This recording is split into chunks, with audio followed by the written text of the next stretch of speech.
Hi there, I'm back and I wanted to do a DIY video for you guys today. And this is nothing new at all, but I wanted to show you my version of my homemade laundry detergent. And by nothing new, of course, I mean this has been all over the internet for quite a while, and especially YouTube. And for my regular everyday laundry detergent, I like to use Fels Naptha. And the bar looks like this. A big kind of a honey beeswax looking thing, and it's a big bar of Felsnap, the soap that goes back a good 125 years or so.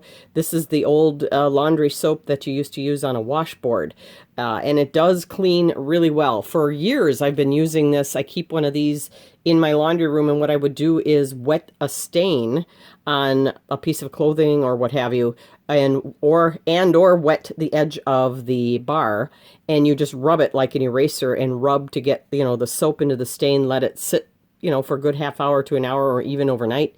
Throw it in the laundry and the stain would be removed.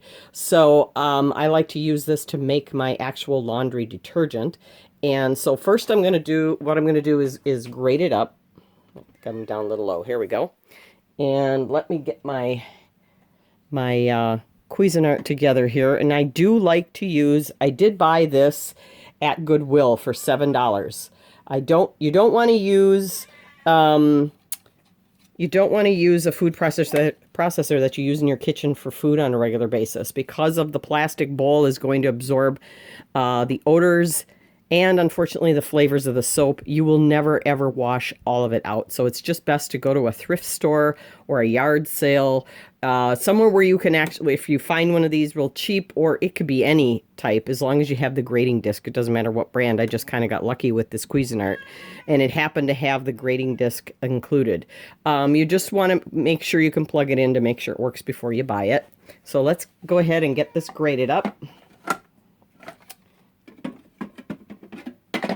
I think I have to break this in half, so just because it doesn't quite fit. Hold on just a moment.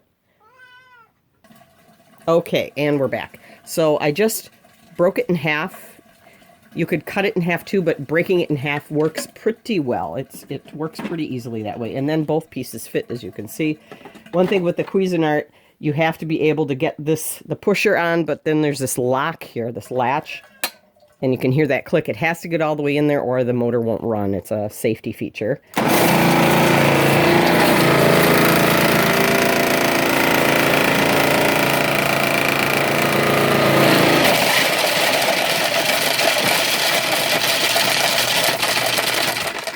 All right. All right. And there's just a couple little pieces here that I'm just going to crumble up and put in there to get this melted. All right. And I'm going to transfer this to a pot of water that I have boiling on the stove, and hopefully it will just melt all this within a couple of minutes. Let me give you a look-see at what this looks like. Kind of looks like cheese a little bit dry. It smells fantastic. It has just a fresh, clean smell. I love this soap. So let's pause for a moment while we go up to the water. Okay, what I have here is my 5-gallon paint bucket. This recipe does make 5 gallons, or pretty close to 5 gallons of liquid laundry detergent. It'll be kind of a lumpy, chunky gel type texture when it's done. It's not going to be that real smooth, syrupy creaminess that you get with commercial detergents, but it works a lot better. It dissolves really quickly. You can use it in those high efficiency washing machines, those front loaders, because it's very, very low to no sudsing. So that isn't an issue either. And for my experience, I've been making this for probably 5 or 6 years now. It just works a lot better. I already put in 2 cups of laundry booster. That's the Arm & Hammer Super Washing Soda. This is not baking soda, it's the washing soda. There is a difference. This is a nice laundry booster. It really helps the soap do its job more efficiently. And then I'm going, now that was 2 cups of that, and then I'm going to put in 1 cup of my borax. This is powdered. This stuff will soften the water so that the detergent can work better, especially if you have hard water, and we have very hard water here where we live. So I'm going to put in 1 cup of that. You just want to be careful you don't inhale the the borax when you're using it. So I'm just going to give this a stir. I have probably about a gallon or so. It doesn't really matter at this stage. You just want enough water in here that you can stir this around and get those powders dissolved ahead of time. Because you want everything to be dissolved and melted into the water so you don't have anything clinging to your clothing or laundry when you're using it in the washer. You know, unless you're somebody that uses hot water wash a lot, which I don't. The only time I use hot water is if I'm washing something that's been outside that got really muddy and dirty, like towels from the dog swimming at the pond, or anything that the pets have, you know, made messes on. Or bed linens and towels if someone in the house has been sick with the flu or a bad cold. Those will get a hot water wash. But generally everything goes in cool or warm. And my washer, the warm cycle, is like lukewarm. It's really not real warm at all. So, all right. So now what I'm going to do, I've had a pot of water boiling on the stove. Now this step, you don't necessarily have to boil it, but it will help the soap melt far easier, far faster, I should say. So remember, this is our soap that we grated downstairs in the basement. Now we're up in my kitchen here. So I'm just gonna pour all that in, and I'm just gonna sort of push it down so it all gets in there. You could leave this on the stove on a very low simmer to help melt the soap, and I have done that numerous times.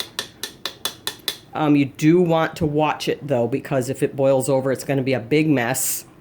In fact, I think I will put this on the stove just to kind of set it down for a place where it can do its thing.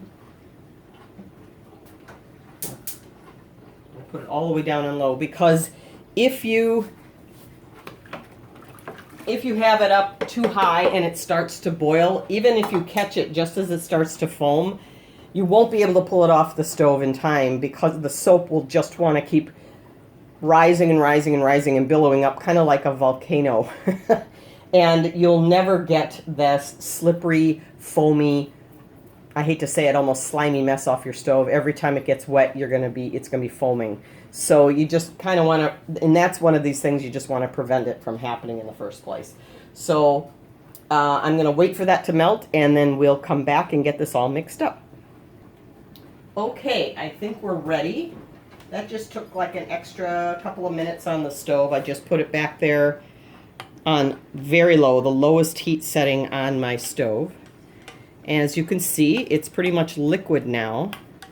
One of my favorite things to do when it's time to make soap, so I don't have to babysit it on the stove, is I will take this pot, and I designate a pot just for this, again, because the soap could ruin the insides of your pot. So I actually found this at Goodwill some 6-7 years ago when I decided to start doing this project, and designated it for soap making. I've never made anything edible in this. So this is my soap melting pot. But getting back to what I was saying, what I like to do is when I know I'm going to make it the next day, I will fill this with scalding hot water out of the sink, or I will go ahead and boil it ahead of time, grate the soap, throw it in there, stir it up, and then just let it sit overnight, and it will melt and be this big jello blob in the morning. And then it's much easier to melt down very, very quickly because you don't have all the hard little pieces in there. So I'm going to go ahead and add this to my pot waiting down here.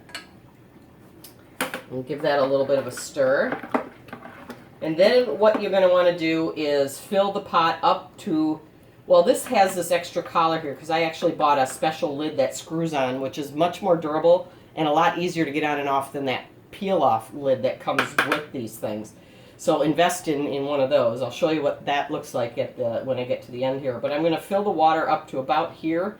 You want to be able to stir it without splashing over, but it's still going to give you a good 5 gallons of detergent. So I'm going to go ahead and fill that up with more water, and we'll be right back. Okay, I have filled my bucket with more hot water, and this just takes tap water, nothing special here, and I'm going to give it a good stir. It smells really nice. It just smells fresh and clean. If you do decide to use the Fels Naptha soap for this project, and you've never used it before, you'll notice it has a very strong, kind of clean fragrance. It isn't really floral. It smells like soap. I know that sounds really generic, but you'll know what I mean when you open it. But when you wash your clothing with it, it does not linger on your clothes. If you were to just do a load of laundry in this and then throw it in the dryer without any dryer sheets or anything scented, your clothing comes out smelling fresh and clean, like it was outside hanging on the line on a sunny day. I mean, it just has this clean scent. There's really no scent, nothing artificial, no flowery kind of perfumey kind of stuff at all. It just smells clean. It's just a wonderful stuff. And so then what you're going to do, it's essentially done. You could use it like this, but it will solidify the longer it sits. I like to do this and then leave it sit overnight. Here's the lid I was talking about. This is a 2-piece system. This one actually has the threading, and it has a little silicone gasket here to seal it in. So you just place it on top. This is kind of a bugger to get on. It's really tight because it's not meant to come off once it's there. So in that sense, it's a really good thing. And you just turn, and I don't like, because this is hot, I don't like to screw it on too tight because then I won't get it open. It'll create a vacuum seal overnight.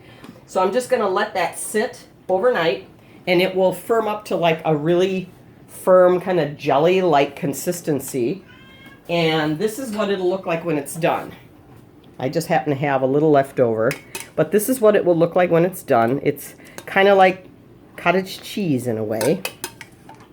And what I'll do is I will sometimes take, you could just stir this up as best you can, like get a big yardstick or something to get down all the way in there and stir it up.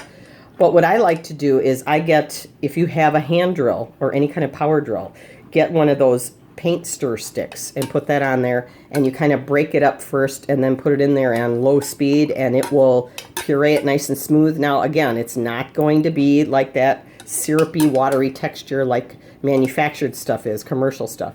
But it works fantastically. It's a wonderful soap. I hope you give it a try. And again, if you like my videos, please give me a thumbs up and have a great day. Bye-bye.